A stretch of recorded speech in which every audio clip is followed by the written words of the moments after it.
교포문학관. 두 승객과 가방. 박화성. 정체는 다름질 치다시피 걸음을 빠르게 하여 정거장으로 달렸다. 여름에 대구에 사는 아저씨를 존송하기 위하여 정거장에 나갔을 때는 해가 아직도 중천에 있는 듯 싶었고, 차창으로 머리를 내어놓은 아저씨가 손으로 햇빛을 가리우고서는 떠나는 기차에서 고개를 끄덕이며 인사를 하였던 것을 생각하면 아무리 2달 후이라지만은 이다지도 시간의 차이가 심할까 하고 정체는 햇빛 잃은 하늘을 쳐다보고 황혼의 문턱을 넘어서려는 좌우의 길거리를 돌아보면서 걸음의 속도를 좀 더 빨리 하였다.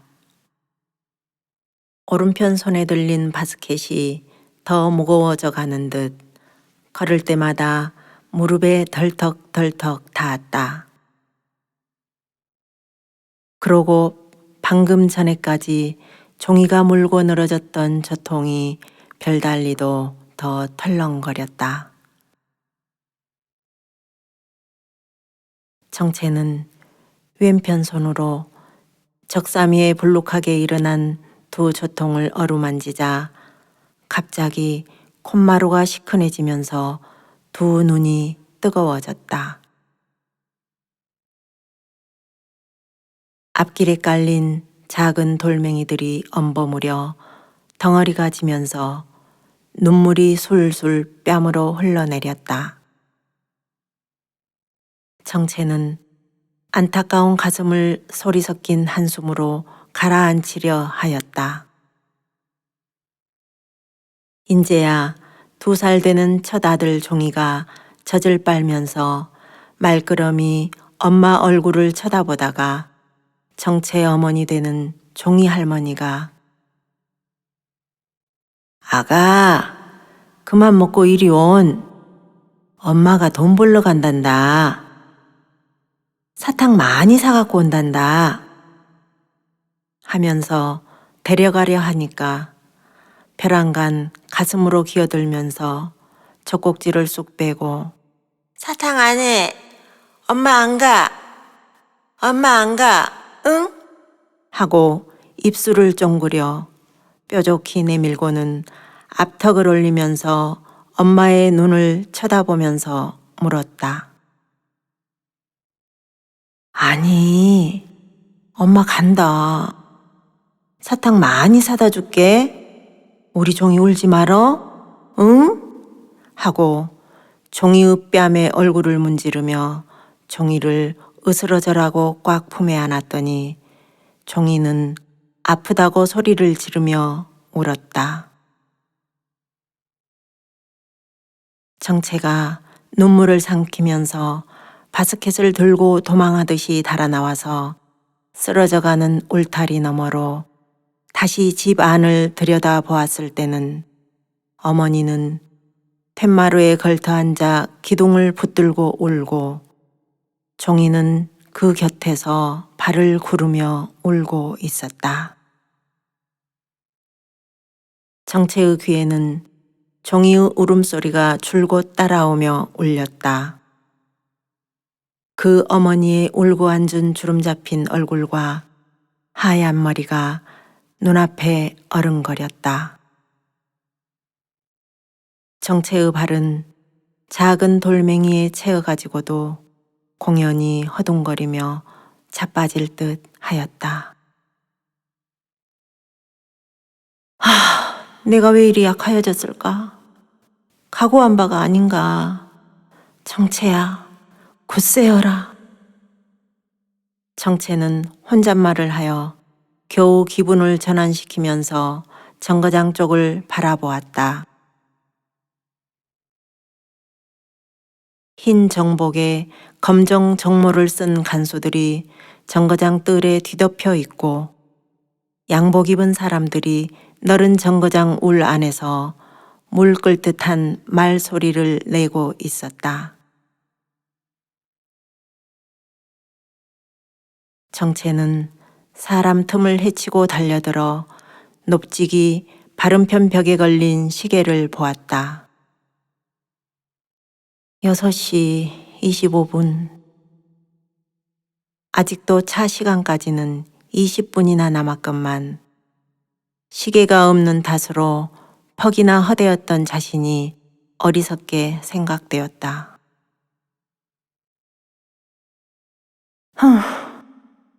어리석은 행동이란 무지만이 시키는 것이 아니거든. 정체는 이런 생각을 하고 나서 비로소 자기 자신에 돌아온 듯 유유히 둘러보았다. 4시간 전 정체가 감옥소로 남편의 면회를 갔을 때 그는 다른 때보다 좀 빨리 면회 허가해 주기를 간청하였다. 당신만 바쁜 것이 아니라 우리도 바쁘요. 형무소장이 대구로 영전하여 오늘 저녁 차로 떠나시니까 하던 담당 간수의 말대로 과연 형무소장이 작고도 똥똥한 몸을 바쁘게 놀리고 다니면서 인사를 치르고 있고 탕지에서 유지라는 명칭을 붙일 수 있는 신사라는 신사들은 모조리 나와서 정거장 정문 앞에 임시로 시설한 상 위에 놓인 명함 그릇 속에다가 각각 자기의 명함들을 넣었다. 상 양쪽에는 무슨 주임이라는 사람과 간수 부장들이 서서 연방 허리를 굽실댔다. 소장의 아내와 영양을 전송하러 나온 귀부인들과 고등 여학교 학생들이 무더기로 몰려서서 그들 역시 참새처럼 제잘되고 있었다. 정체는 대구까지의 차표를 사가지고 고리짝처럼 된 바스켓식 여행 가방을 수화물로 붙여버릴까 하고 짐 붙이는 곳으로 갔다가 어쩐지 서운한 마음이 들어서 돌처 가방을 들고 승객 행렬의 제일 앞자리를 차지하고 서 있었다.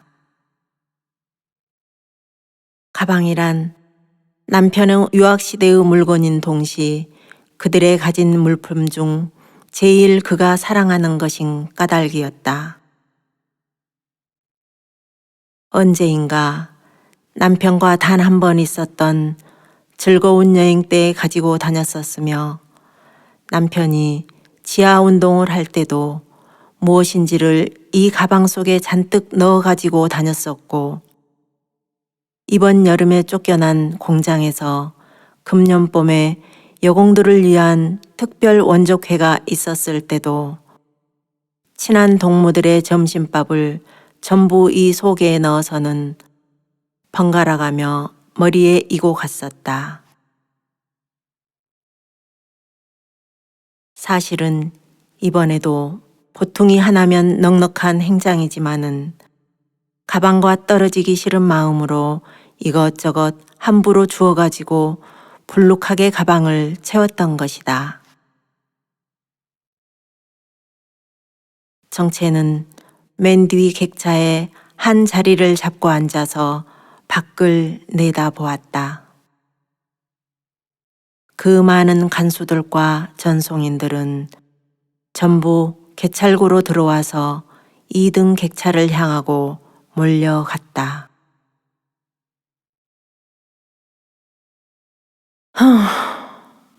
세상일 야릇하다.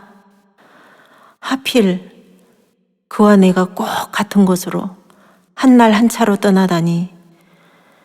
요렇게도 정반대의 방향을 갖고서. 정체는 이런 생각을 하면서 눈을 감고 기대어 앉아 있느라니 재바르게 종이의 얼굴과 울음소리가 평정되려던 정체의 마음을 흔들었다. 오늘 밤에는 어찌하려누? 물처럼 들이켜던 젖을 벼랑간에 뚝 끊겼으니 얼마나 울고 버틸까? 얼마나 어머니께서 괴로워하실까? 밥물이라도 좀 많이 받아놓고 올걸. 좁쌀 밥물이 남아도. 정채는 한숨 한 번을 다시 길게 내쉬면서 눈을 번쩍 떴다. 그의 눈에는 시렁에 얹은 가방이 보였다. 그 가방이 물끄러미 자기를 내려다보며 측은히 여기는 듯 하였다. 그 가방 보이던 자리에는 몇 시간 전에 면회한 남편의 얼굴이 나타났다. 몸밖에 더 재산이 있소? 몸만 건강하시오. 종이는 글쎄 데리고 가는 것이 당연한 일이지만 기숙사에만 들어야 된다니 어쩔 수 있소? 제일 어머니께서 고생이 말이 아니시겠소.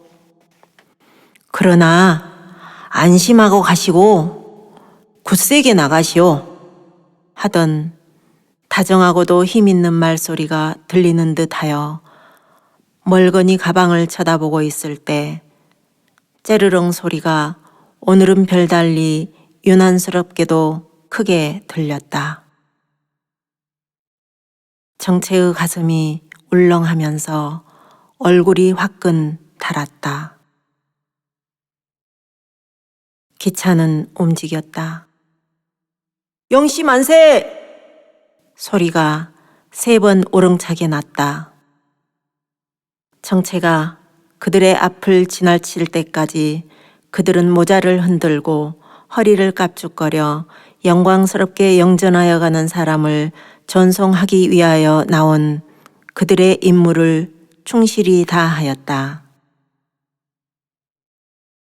어린 고등여학교 학생들이 기차를 따라올 듯이 쫓아오면서 그 중에는 수건을 얼굴에 대고 우는 학생들도 있었다.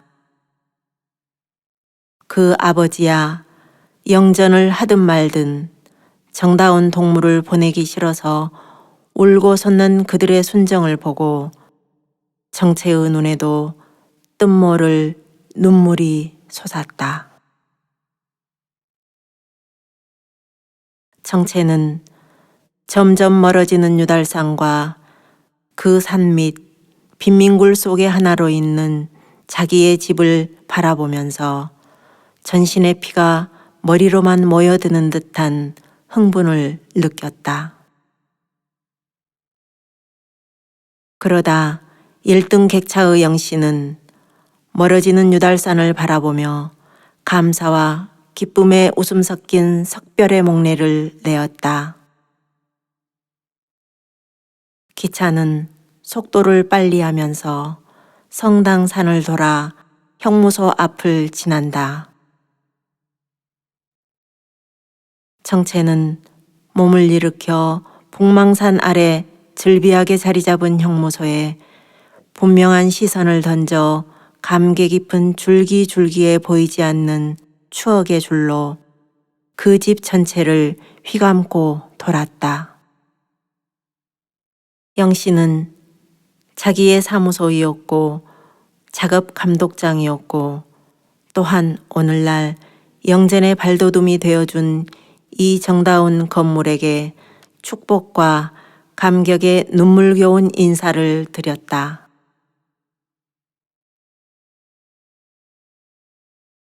삼양역을 지나고 몽탄강을 건너고 나서야 정채는 자기의 앞에 닥쳐올 일을 상상해 보았다. 정거장에는 아저씨가 나오시겠지? 내일은 공장에 가서 바로 기숙사에 있어야 된다니. 그동안 불어오는 젖을 어떻게 조처한단 말인가. 정채는 또다시 젖을 만지며 불어오는 젖을 처치하기에 근심하고 있는 자신이 과연 그 젖을 못 먹어 울면서 여위어갈 종이의 어머니가 될 자격이 있는가 하고 생각하여 보았다. 모자의 정도 여기서는 파멸이로구나. 그는 모르는 결에 안타까운 소리를 내었다. 맞은편에 앉은 갓쓴 양반이 물끄러미 충혈된 정체의 눈을 바라보고 있다. 영씨는 사람으로서 덮여질 대구역을 생각하고 행운의 일가족에게 봄비와 같이 내릴 무사람의 희망의 시선을 상상하며 빙글에 입가에 웃음을 띄웠다. 맞은편에 앉은 눈이 똥똥하게 부은 그의 영양이 야속한 듯이 그 아버지를 바라보고 있다. 기차는 어둠을 뚫고 북으로 달린다. 천갈래의 각 다른 환상의 세계를 품에 안은 채로 바퀴는 구르고 구르다가 문득 한 휴게소에서 숨을 돌린다. 환상의 몇 세계는 여기서 깨뜨려지고 다시 몇 개의 새로운 세계가 전개된다. 이들의 세계는 1시간에 10,000개씩 불어도 가고 또한 1,000개씩 줄어도 간다. 불거나 말거나 기차는 그저 이 모든 환상을 안고 달리고만 있다. 달리는 기차에도 밤은 깊어간다. 날개를 바닥이던 모든 환상의 날개는 하나씩 꿈 세계로 사라져 간다.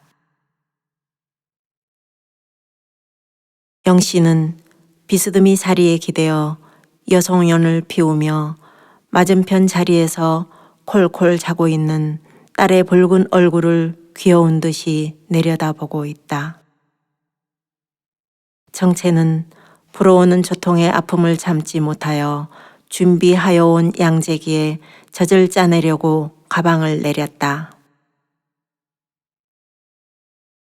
그는 이 순간 젖 먹고 싶어 목이 달아 울고 있을 종이와 어린애를 달래느라고 또한 눈물을 찔끔거리고 있을 그 어머니를 생각하고 가방을 내리자 그냥 그 가방을 안고 그 위에 엎대어 버렸다. 기차는 어느 굴속을 통과하려는지 기적 소리를 울리면서 바퀴 소리가 요란스럽게 커져 간다.